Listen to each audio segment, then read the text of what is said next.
Hello everyone and welcome to another video on the channel. Today we're going to be doing a year in review pretty much of my channel, looking at some things like the horses to follow that I mentioned earlier in the year. We'll see what they did. The yearlings that I previewed earlier in the year, we'll see how they've been going, as well as some Saminator channel sort of things to look at in review. So enjoy. So we'll start with the horses to follow. These are the horses I mentioned at the start of the year, so we'll see how they did. So the first one was Jambalaya. That was a bit of a just a hopeful one that I thought of myself. Didn't work. It's done nothing. First Immortal, big flop in 2024, so I was wrong there again. Crimson Light, well, it won the Country Oaks. It was trending in the right direction. It just got injured. Autumn Angel, well, it won a Group 1, so I guess I can claim that, but a lot of other people had it as a horse to follow as well. Roll on High did pretty much nothing. Wish Law Lass, nothing. Miraval Rose, nothing.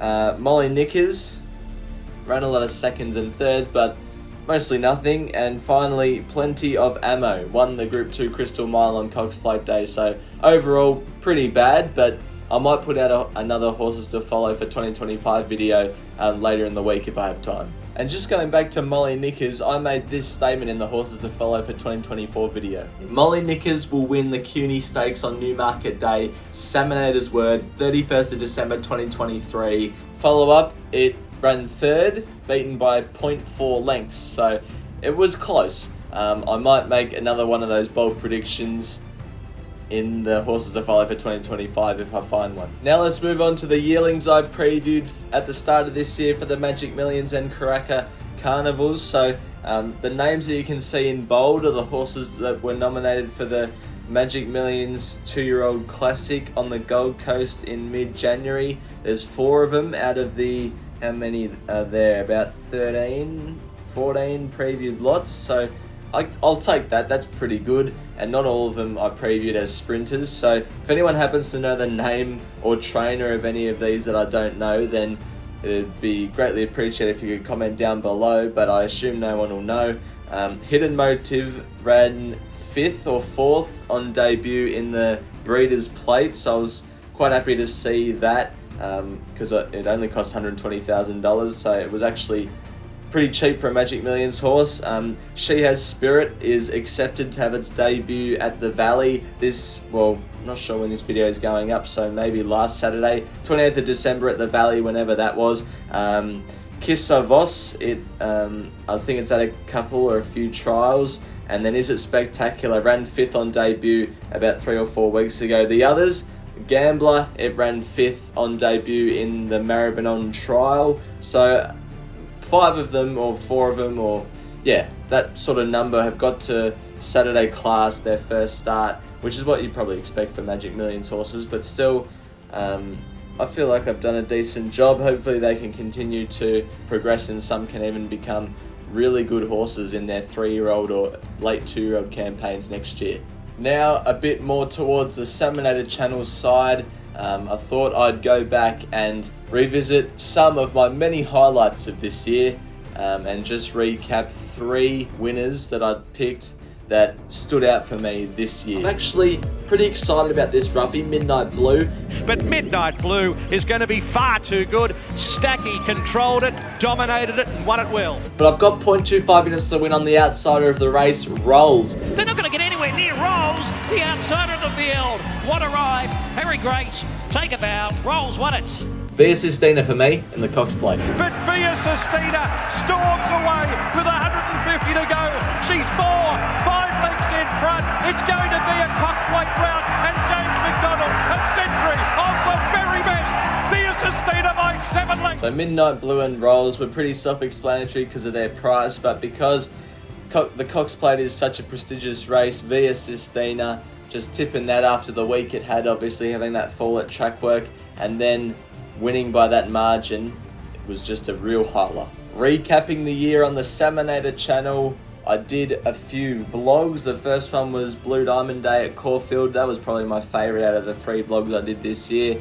I did a bit of editing on it and it turned out pretty good. I also did it was titled Losing Money at the Mornington Races because I made a loss.